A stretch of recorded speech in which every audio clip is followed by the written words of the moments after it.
Assalamualaikum warahmatullahi wabarakatuh. Hai teman-teman semua. Nah, pada video kali ini kami dari kelompok 4 akan membahas mengenai pengembangan sistem informasi. Nah, sebelum kita membahas lebih lanjut tentang materi kali ini, yuk terlebih dahulu kita berkenalan dulu dengan anggota-anggota kelompok 4. Assalamualaikum warahmatullahi wabarakatuh. Hai, perkenalkan nama saya Nur Safwal dengan NIM 203001204, mahasiswa dari jurusan Manajemen Pendidikan Islam Fakultas Tarbiyah dan Keguruan UIN Alauddin Makassar. Hai, perkenalkan nama saya Ardin Susmana dengan NIM 203001217, mahasiswa dari jurusan Manajemen Pendidikan Islam Fakultas Tarbiyah dan Keguruan UIN Alauddin Makassar. Hai, perkenalkan nama saya Abdul Zaid Hatta dengan NIM 203001230, mahasiswa jurusan Manajemen Pendidikan Islam Fakultas Tarbiyah dan Keguruan UIN Alauddin Makassar. Hai, perkenalkan nama saya Imaduddin Abdurrahman dengan NIM 203001233. Saya mahasiswa dari Manajemen Pendidikan Islam Fakultas Tarbiyah dan Keguruan UIN Alauddin Makassar.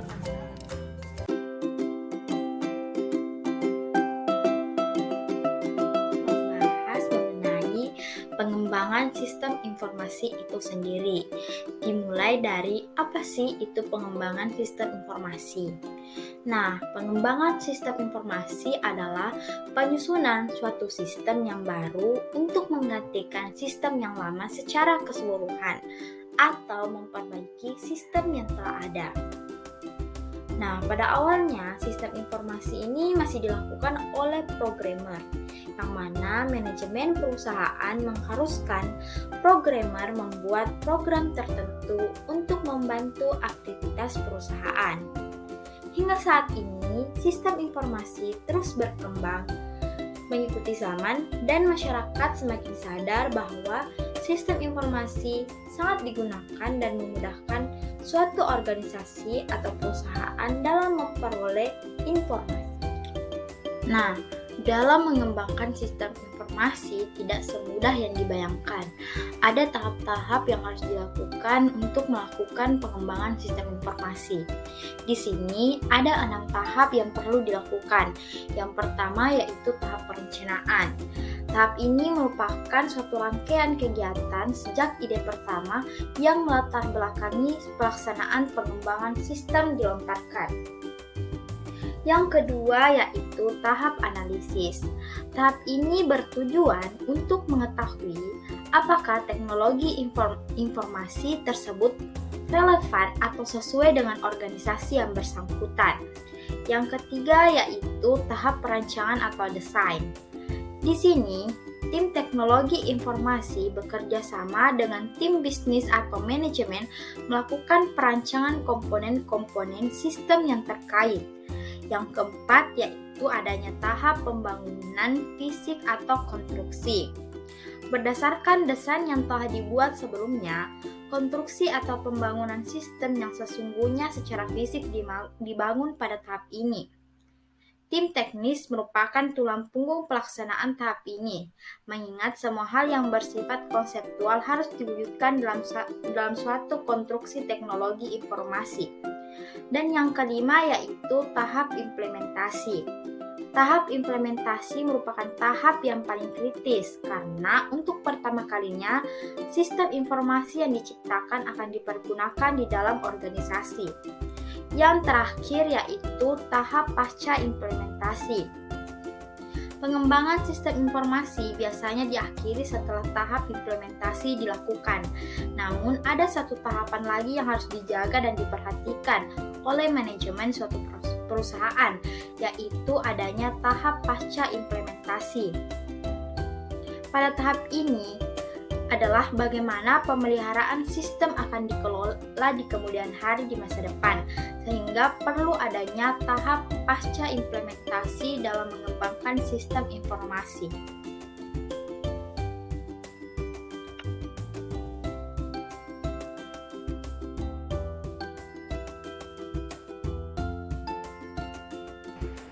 Nah, materi kedua yang akan kita jelaskan yaitu tentang pengolahan data elektronik. Nah, menurut Arfianti, tahun 2018, pengolahan data elektronik adalah pengolahan data dengan menggunakan komputer yang dapat melaksanakan perhitungan substansial termasuk operasi hitungan dan operasi logika. Pengolahan data elektronik yang memadai pada perusahaan dapat mendukung dan menolong manajemen perusahaan dalam penyediaan informasi yang relevan, akurat, dan tepat waktu. Nah, adapun menurut Ardana dan Lukman tahun 2016 mengenai indikator utama dalam pengolahan data elektronik terdiri dari perangkat keras atau hardware dan perangkat lunak atau software. Menurut Purnama tahun 2016, perangkat keras merupakan komponen-komponen komputer yang dapat ditangkap dengan indera peraba manusia. Kemudian, perangkat lunak atau software menurut Scott tahun 2002 adalah program komputer yang fungsinya mengarahkan kegiatan pemrosesan dari komputer. Kemudian, macam-macam perangkat keras yang digunakan dalam sistem informasi yaitu yang pertama, processing device atau central processing unit.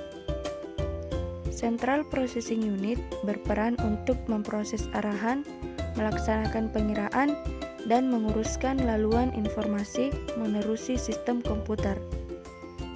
Yang kedua yaitu input dan output device. Input dan output device berfungsi bagi komputer mendapatkan informasi dari dunia luar dan menaruh hasil kerjanya di sana. Dapat berbentuk fisik atau hard copy atau non-fisik atau soft copy. Yang ketiga yaitu storage device. Storage device merupakan sebuah perangkat penyimpanan yang memiliki fungsi untuk menyimpan berbagai jenis data dari sebuah hasil pemrosesan pada perangkat komputer. Storage device mampu menyimpan berbagai jenis data yang dibuat di komputer baik dalam bentuk gambar, dokumen, video, dan lain sebagainya. Nah, adapun jenis perangkat lunak yaitu program sistem, program aplikasi, dan bahasa pemrograman. Yang pertama itu program sistem. Menurut Judianto tahun 2005, program sistem yaitu perangkat lunak yang mengoperasikan sistem komputernya. Yang kedua yaitu program aplikasi. Program aplikasi adalah program yang ditulis untuk melaksanakan tugas khusus dari pengguna.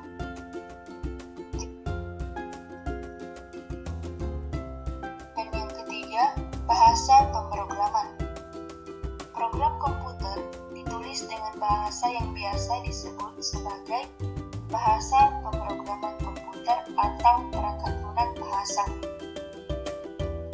Bahasa pemrograman merupakan program khusus yang sudah disediakan oleh pabrik komputer yang sudah dibuat oleh perusahaan perangkat lunak.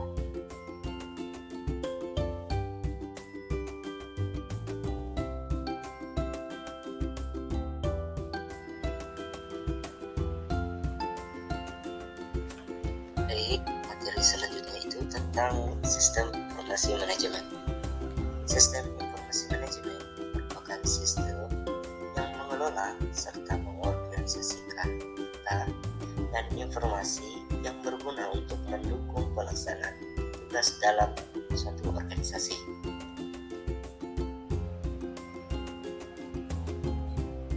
Di dalam sistem informasi manajemen terdapat beberapa karakteristik yang dimana sebagaimana yang dijelaskan oleh Anggriani pada tahun 2016.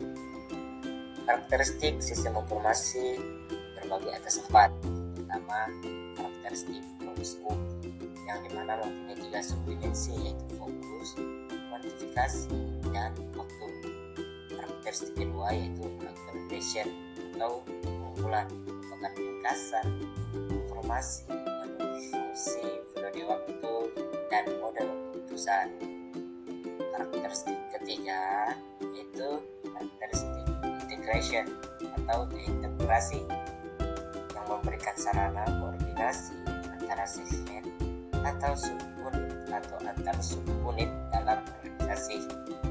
Dan yang keempat yaitu karakteristik timelines, yang dimana karakteristik ini mempunyai dua dimensi, yaitu dimensi pelaporan dan kecepatan pelaporan.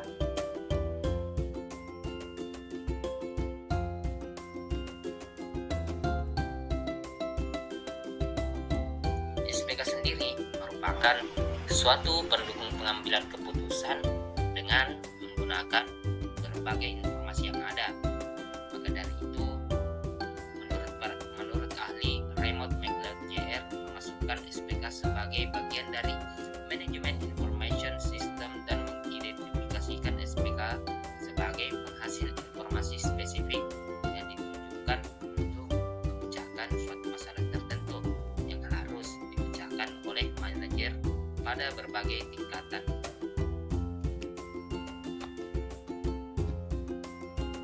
Yaitu, saya akan menjelaskan tentang karakteristik SPK ini sendiri. Nah, menurut Turban, dalam Setianingsih 2015 mengatakan bahwa karakteristik SPK yang membedakan dengan sistem informasi lainnya adalah yang pertama yaitu SPK berfungsi untuk membantu proses pengambilan keputusan untuk memecahkan masalah yang sifatnya semi terstruktur maupun tidak terstruktur.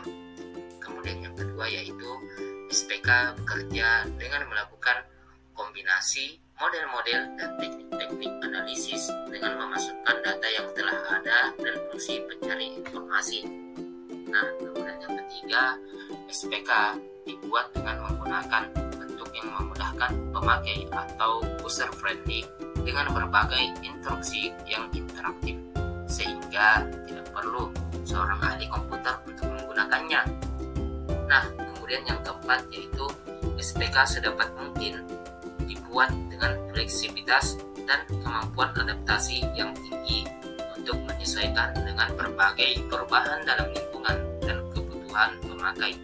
Kemudian yang terakhir yaitu SPK, keunikannya terletak pada dimungkinkannya intuisi dan penilaian pribadi pengambilan keputusan untuk turut dijadikan dasar pengambilan keputusan.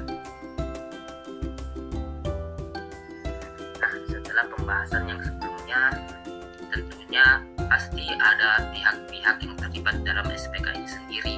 Nah, menurut Setianingsih, ada pun pihak-pihak yang terlibat dalam sistem pendukung keputusan yang pertama yaitu manajer atau pemakai atau bisa disebut dengan user. Nah, yaitu pihak yang terlibat langsung dengan proses pengambilan keputusan yang harus mengambil tindakan dan bertanggung jawab atas konsekuensinya terhadap keputusan yang diambil. Kemudian yang kedua yaitu intermediari atau penghubung. Nah, intermediari atau penghubung di sini yaitu pihak yang membantu user seperti staf pimpinan yang bertugas sebagai pemberi saran atau informasi serta menerjemahkan kebutuhan manajer pada perancang. Kemudian yang ketiga yaitu pembangun SPK atau bisa disebut dengan fasilitator. Nah, fasilitator di sini yaitu pihak yang mengembangkan STSS dari DSSG di mana user ataupun intermediari berinteraksi secara langsung. Kemudian yang keempat yaitu technical supporter atau teknisi pendukung. Nah, teknisi pendukung di sini yaitu pihak yang bertugas mengembangkan kemampuan atau menambahkan komponen sistem informasi tambahan jika dibutuhkan dalam pengembangan DSSG, penambahan dataset baru, model analisis baru, dan format tampilan data tambahan. Kemudian yang terakhir yaitu toolsmith atau pengembang peralatan. Nah, pengembang peralatan di sini yang dimaksud yaitu pihak yang mengembangkan teknologi baru, baik hardware, software, serta meningkatkan efisiensi